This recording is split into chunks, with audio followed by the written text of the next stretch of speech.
So it's actually a very interesting study because usually when we have these kind of studies,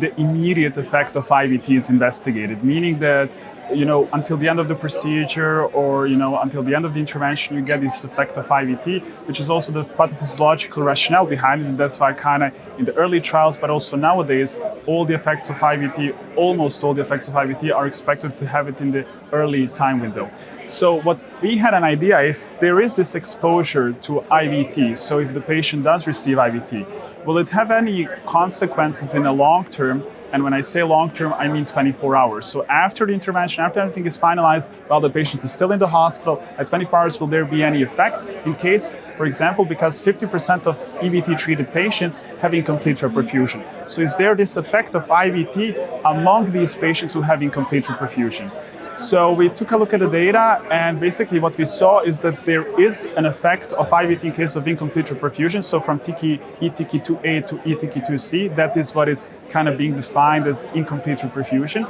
And in these cases, because we pulled the data from several randomized trials, from a prospective registry in Austria, from our hospital in Bern, we kind of also stratified the data on alteplase and tenecteplase because both of these lytics were used across these trials, and we also used the extend AI, extend I10K data, which used tenecteplase. And when we kind of stratified the data on these, like the lytics on the alteplase and tenecteplase, we saw that this actual effect was only preserved in the tenecteplase group,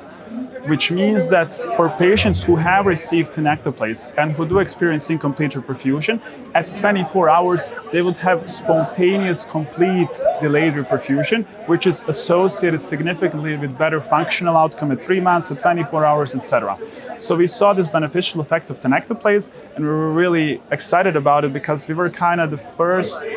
who looked at the long-term effects of tenecteplase. So not the immediate intervention one, but also the 24-hour and what happens, like how does this impact the patients, which is really relevant because as I have stated at the beginning, 50% of patients who are treated with thrombectomy end up with incomplete reperfusion, which is the cohort which we kind of investigated. And we also took a look at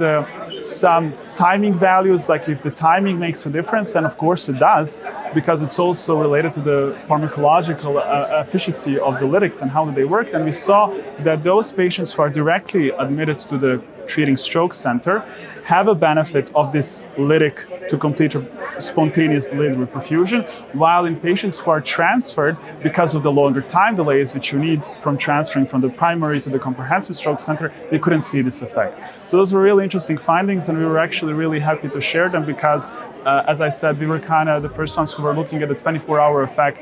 of tenecteplase after incomplete reperfusion.